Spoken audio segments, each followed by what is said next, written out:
Thanks, Jeff, for the nice introduction. So let's start to the main stuff here. So I'm going to be reviewing a little bit of the background of Tritrichomonas fetus. It's a disease that is not a new disease. It's been a while in the field, affecting herds, mainly like beef cattle herds. It was first identified on France in 1888. And in the US, it was pretty well established in the 1950s already. And a little bit of the prevalence of the disease is that it's ranging from pretty low prevalence in some of the US herds up to a 6%. It is really difficult to identify the real prevalence because a lot of the studies, they've been done only on bulls. And the technology that they've been used to calculate those prevalences sometimes not having the highest sensitivity and specificity, and it's mainly on bulls. So for some time, the cows have been excluded for this type of prevalence studies. However, it's present in the US herd. Also, Tritrichomonas fetus is present in different regions of the world. But as 2013, for the particular case that I want to focus on, which is Mexico, it wasn't known at all. They knew that something else was going on affecting reproductive failures, other than proper nutrition, bringing proper genetics, but didn't know exactly what was the component affecting those reproductive rates. So we decided to go ahead and do a nice survey on one of the beef cattle states in Mexico, which is Chihuahua. And that's going to be the mainly case that we'll be discussing. But anyways, a little bit more of the prevalence in the US. One of the nice studies that I was able to review is by 2014 in the state of Texas, they were testing around 30,000 bulls, around 20,000 to be more accurate, and they found around 2.5 prevalence of T fetus positive bulls. So that's still a little bit high. If you have that prevalence, it can really impact your herd in a really negative impact way. So what's the economic relevance? I mean, it really comes to some of the factors that you have to measure to investigate your calving rates. Those factors are usually affected by the presence of Tritrichomonas fetus. So let's go a little bit more into what's Tritrichomonas fetus. So it's a protozoa that it's a pear-shaped single-cell protozoa. It has 3 flagella on the anterior side, and then on the posterior it has a single one. And the problem of trying to do diagnosis based on microscopy, as you can see on these nice pictures, is that on the right side you have similar trichomonas, a protozoa that are pretty close related, but they are not pathogenic, such as tetratrichomonas and pentatrichomonas. So that makes microscopy a little bit more difficult to distinguish from the pathogenic and the non-pathogenic ones, being the tritrichomonas, the pathogenic ones. And the picture at the bottom is a classic picture of when you're trying to do diagnosis with microscopy. So it's not pretty well defined what's Tritrichomonas and what's tetra and what's penta. So that complicates things a lot. So a little bit of the genome of Tritrichomonas is a huge genome. It has 5 haploid chromosomes that they haven't been pretty well sequenced. It has a lot of repetitive sequences, so that makes everything more complicated. So let's jump to the clinical signs of Tritrichomonas fetus. So on the bulls, there's no real clinical sign. There's nothing that can tell you that the bulls are going to be infected. And that complicates things, because those bulls that are infected, they can keep transmitting the disease by natural breeding. So it's a mainly venereal disease. And that's how the disease can get encrypted on the herd and, being transmitted to a bunch of cows. And on the cow side, the clinical side, signs are mainly a lot of the open cows that get infected are going to generate pyometras. They will abort. They'll keep cycling. They can become infertile for some months until they clear out the disease. So in the cows, it's a little bit more obvious. But the main one, it's failure to get breath. And those clinical signs are pretty well reflected at the hair level, which a batch of cows that got infected that they won't be able to get pregnant and they'll keep cycling. Also, another of the clinical signs that you'll see on the hair is like a low calving rates, dropping considerably from one season to another one, where you were not having trick, and then suddenly you got trick. Your calving rate was like 80–90%, and then suddenly you get a 50% calving rate.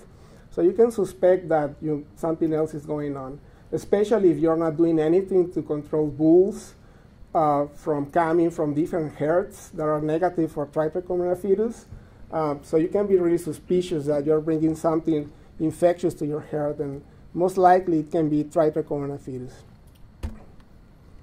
So some of the risk factors that some of the clinicians usually forget, but it's pretty worthwhile to mention them. The main one is like natural breeding, that brings a lot of the issues to the herd when the bulls are not tested properly for Tritrichomonas fetus. Extensive ranch management, that's another important risk factor. In some of the regions of the world where they don't have proper fencing, and some of the ranchers, they don't have a way to buy bulls that can cover the entire set of cows. They gather and they purchase bulls from a non-reputable source, and they can share those bulls so they can bring an issue to the herd. So that's a risk factor. Share bulls. Another risk factor that is important to mention is those ranches that are having neighbors that are having issues already with trick. That's really important because some of the bulls they usually get into different ranches and then breed a cow, and they can bring trick if they are having the problem there.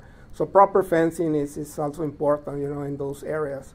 Another bad risk factor is like trying to do testing with a low sensitive and specific assay for Tritrichomonas fetus, where you can generate false positives and false negatives. Nowadays, that's been improved with real-time PCR, but back in the day with culture, where sensitivity and specificity was up to 90% after 3 samplings and microscopy for diagnosis of trick, the sensitivity and specificity was not that great. So those are some of the important risk factors. But I'm going to jump now to some of the control measures that are pretty well recommended for managing the disease. Since there's no treatment available for Tritrichomonas fetus, there's no vaccine for bulls. There's one vaccine for cows. It doesn't prevent the disease, but it kind of helped to clean out the disease. You have to focus mainly on diagnostics, the identification of positive bulls in order to remove them from the herd. So diagnostics is pretty important. And if you compare like real-time PCR with the gold standard, which is the old method of identification of Tritrichomonas fetus, you can realize that it's quite more sensitive. Culture ranges from 92 to 92, sensitivity and specificity, and real-time is almost 100% for both of them. And real-time PCR also gives you a little bit more capability, like pooling samples to lower the cost. you lose a little bit of sensitivity there. If you pull up to 5 samples, the sensitivity and specificity is around 96%, but still quite good, a little bit higher than culture by itself. So there's a whole set of management strategies to get rid of trich, depending on it's case-by-case basis, but really the main thing is like proper diagnostics. So let's go to one of the studies that we were sponsoring back in 2013. We went to the state of Chihuahua, Mexico, to the Faculty of Animal Sciences, where they were trying to set up a diagnostic lab. And they were focusing on a bunch of diseases, you know, because the producers were concerned about Leptospira, Leptospira, BVD, and so forth, but they never considered Tritrichomonas fetus. So when we throw the question to them, like, are you doing trich testing for all the bulls prior to the breeding season? And the answer was no. And we throw the question, what's your average calving rate on the state of Chihuahua? So there's some statistics from the government that says that it's around 55%, which is quite low. And then, so we hypothesize that since they are already using good vaccines from commercial brands that are high quality against abortive diseases, they are trying to bring good genetics from the US and from other regions, trying to increase, you know, scrotal circumference to increase fertility. They are supplementing the cattle so they can reach proper weight, so they can breed properly, bulls and cows. They are doing mineral supplementation. And we asked, like, how are diagnostics, you know, infectious diseases? And they were like, we don't have that capability. We're trying to do something, but we don't know exactly what to do. So we proposed to do a pilot study trying to investigate the prevalence of Tritrichomonas fetus in commercial bulls of the state of Chihuahua. And for that, we proposed one of the publications that was a collaboration with Thermo Fisher Scientific and Kansas State University, trying to compare methodologies for real-time PCR. And they were using our products, instruments, and consumables. And this is a USDA licensed product. So it was quite suitable for them because they were able to sell the idea to the producers to invest on testing because it was a USDA approved product. So a little bit of the sample calculation and history about the number of bulls in the state of Chihuahua. So there's around 60,000 bulls in the state of Chihuahua. And if we throw prevalence of, supposed prevalence of 20 to 25% of the disease in the state, based on different papers from regions in Latin America where they really don't do a lot of testing with real-time PCR, but they've done some culture, and they follow similar production practices. So we thought that it was maybe around 20 to 25% prevalence. And then we throw there the sensitivity and specificity of the assay. So it turns out that we needed just 320 samples, which is quite low, in my opinion. So that table below will tell you exactly if your assay is less sensitive and less specific, you need to increase the sample size. But in this case, since our assay was pretty good, so we are in this corner in the right side. Let's go to the next figure. Oops, jump one. So part of the methodology was simply trying to collect as many bulls as possible. So I just received more data these days about the number of samples that they collected. So it's 662 bulls. And they were collected by preputial scraping using a tricket, a commercial pipette.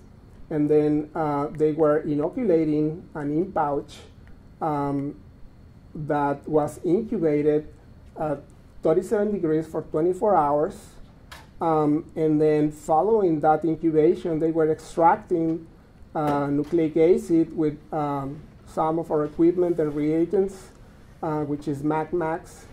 And then after extraction, they did the USDA licensed Betmax Gold Trick detection kit. And the number of samples was, again, 762. So these are the results. Every black dot that you see in the state of Chihuahua, Mexico, it's a district with positive bulls, you know. So it was a nice sampling. It's not quite the size of Texas, the state of Chihuahua, but it's quite similar.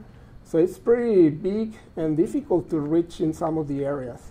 So some of the white dots there, those are the Rocky Mountains. The prevalence there seems to be lower, either by two reasons: lower number of samples taken in the area, or the owners are not able to, you know, share the bulls so frequently because it's difficult to access one ranch to another one. But anyway, those are two hypotheses. The shocking thing is that from that sample size, we were able to find like 160 positive bulls, which brings to 23% prevalence. So that's quite high, you know. And this is the first time that they were able to investigate the presence of T. fetus on Chihuahua. So this is just a chart with one of the risk factors, like age of bulls, as to acquire Tritrichomonas fetus and becoming persistently infected. So if the bottom, the x-axis is pretty much telling you the age on years. The y-axis is pretty much the number of bulls. The red line are the positive bulls, the green one the negatives. But I want you to concentrate from year 5 to year 9. So this is like 65% of the bulls older than 5 years were positive for Tritrichomonas fetus. So it seems that age is a risk factor. And that makes a lot of sense because in the state of Chihuahua, you know, it's difficult to get replacements of bulls easily because it's expensive, you know. And they think that the bulls will last forever, so it's hard to sell the idea that they have to keep a fresh battery of bulls, you know. They do breeding soundness examinations and everything, but, you know, Tritrichomonas fetus was never considered. So keeping the bulls that long on working is a risk factor. So there are a couple of hypotheses of why age is a risk factor. The first one is like the development of crypts on the bull's prepuce, because it seems that they can harbor a little bit better the Tritrichomonas fetus there. I go more with this one, promiscuity of bulls, and also older bulls. Sometimes they tend to be dominant over younger bulls, so they breed more cows, and that brings a little bit more promiscuity. So I think both theories are correct. I don't know which one has more importance, but anyways, that was an interesting observation. So let's go a little bit to the economics of the markets in 2014 and 2015. So we made a brief calculation. There's a lot of variables that were not included in this little model, but you know, this line here tells you the number of cows in Mexico, which is about 8 million. Just cows, you know, beef cows. If you consider that the calving rate in Mexico is 50%, you get around 4 million cows, you know. If you try to market those animals in the US, which is frequently the case, at least for the state of Chihuahua and Sonora, they sell 98% of the cows to the US, so they get like a good payment for that. So in those years, it was, I think, $300 per hundredweight. If you market those animals at 400 pounds, you were getting around $1,200 per animal in the US market. So if you try to increase the calving rate by 1%, this is how much you will be getting, in addition to what you are already getting. So there's a good economic incentive to try to reduce the prevalence of Tritrichomonas fetus to increase the calving rate, so you can have more animals being sold on the international markets. So that's a simple example. And one of my last slides is just one of the cases in the state of Chihuahua. It's a big ranch, 3,000 hectares. It's probably around 7,000 acres or something like that for the U.S. Measurement system. And that ranch holds around 2,500 cows. And they have a battery of bulls of 150 bulls. And when we came to the ranch, the calving rate was 57%. And again, they were using vaccination, proper nutrition, and so forth, but they were not able to bump up the calving rate at all. That was the max. Some years was even worse. Every bull that comes to the ranch is not tested for trick or anything like that. So the first sampling that we did on those 152 bulls, we found 54 positives. That brings to 36% of infected bulls. So we said, okay, you gotta get rid of those bulls. So the owner was like, what are you talking about? He didn't know that there's no treatment for them. Luckily, that year, the market was good, so he was able to sell them for a good price. After several conversations with him, he was convinced that he has to do that type of extreme management. And then we recommended three additional samplings with 2 weeks apart from each other. And he just followed up the second one. Well, from the remaining 96 bulls, he was able to collect just 68, and he found 6 more positive bulls, and he cooled them. And that brings everything to 40% of prevalent rate with the second sampling. So that's a pretty high prevalence in a single ranch, which kind of reflects the calving rate. So it's pretty bad. So we try to recommend, letting the cows rest for multiple estrous cycles so they can clear out the disease. He didn't want to do those many, so he stuck to just 60 days. And he was able to implement artificial insemination to avoid, bringing more T fetus into the bulls from those infected cows. And after some time, he just allowed the clean bulls to work with the cows just to reach a little bit more pregnancy rates. So in a couple of years, he was able to bump it up to 80%. So that's an increase of 23% calving rate. So what does it mean for that rancher in the state of Chihuahua? Every region of the world is going to be different, but this is a shocking case where that rancher with 2,500 cows, if he has 57% rate, these are how many cows he produces per year. But if he went to 80%, this is the amount of cows he was able to produce. If you try to market those animals in U.S., which he did, this is how much he was able to make in that year, as compared to the lower calving rate.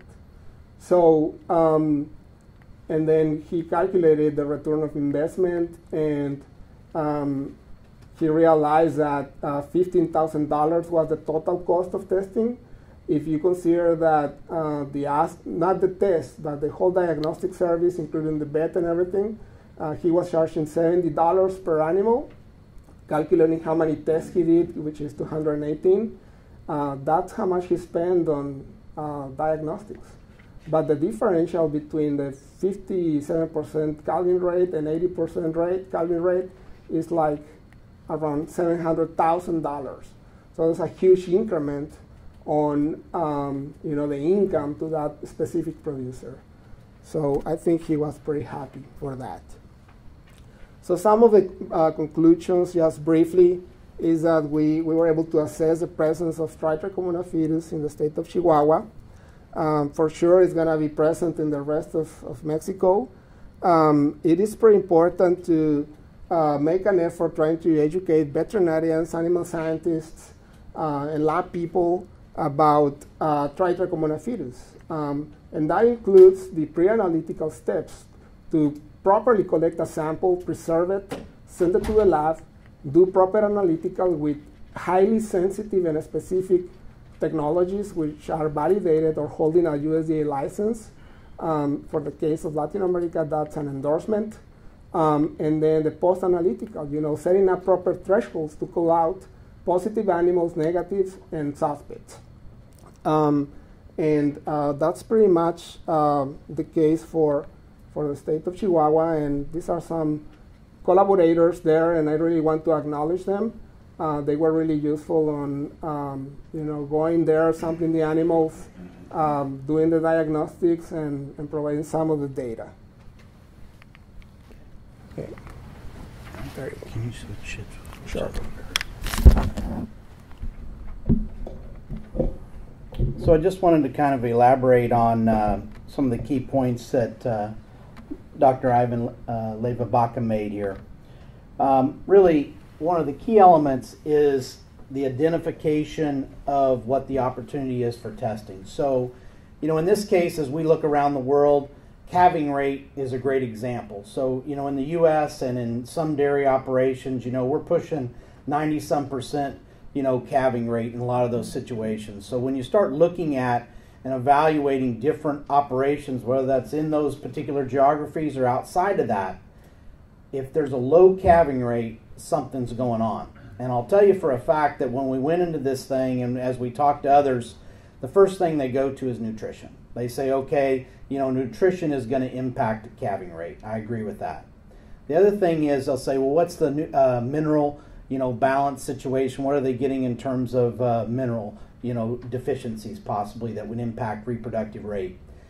But at the end of the day, when you have that low of a calving rate, there is the opportunity to investigate what disease agents might be occurring. And so that's, in our case, in Mexico, that was a great indication for us to dive into and work with the locals to evaluate that. I would say the big thing that we had to do to make that happen was to supplement the workflow with the latest technology, which is a workflow focused on real-time PCR, and that's what we did. And then I would also say that what's critical, ultra critical, is having some type of person who can manage that aspect of sample collection, okay? Particularly in your more emerging market situations, you've got to have a veterinarian on staff that can help facilitate that process. And we had that in Dr. Alejandro Ramirez, based at the University of Chihuahua. And I think as we walk away from the results of this particular study, and we're going to talk about something that's actually more advanced, what occurred in Spain, is that there is an economic impact when you have that kind of prevalence. 23 to 25% prevalence of this disease has a huge impact on calving rate, and thus has a huge impact on the profitability of those operations. And so, as veterinarians, you look to see what's the value that I can add beyond, providing products, working cattle. This is a huge opportunity to add a service that you can work with a laboratory to help your producers be more successful, more profitable. And I think when you look at that, 8 million cows in all of Mexico, and we've just kind of hit on the tip of that iceberg to be able to say what kind of economic impact could we have there. And you're talking about somewhere around $50 million if we could just change it 1% in the calving rate. And that's based off of some U.S. prices that were pretty good back in 13 and 14, but at the end of the day, even half of that is a huge economic impact that we should consider. So now we're going to move forward to Dr. Esther Coyantes Fernandez, and she's going to give you some examples of what they've done in Spain. And I will tell you that this research, when we saw it, we were like, we have to incorporate her in to what we're trying to do in terms of education, because at the end of the day, their work has been going on for quite some time, and they've made improvements in calving rate by addressing the disease and managing that through culling bulls and things of that nature. Ivan gave you an example of that as you look at this small situation in Mexico, but I think the history of this one is excellent as well. So thank you.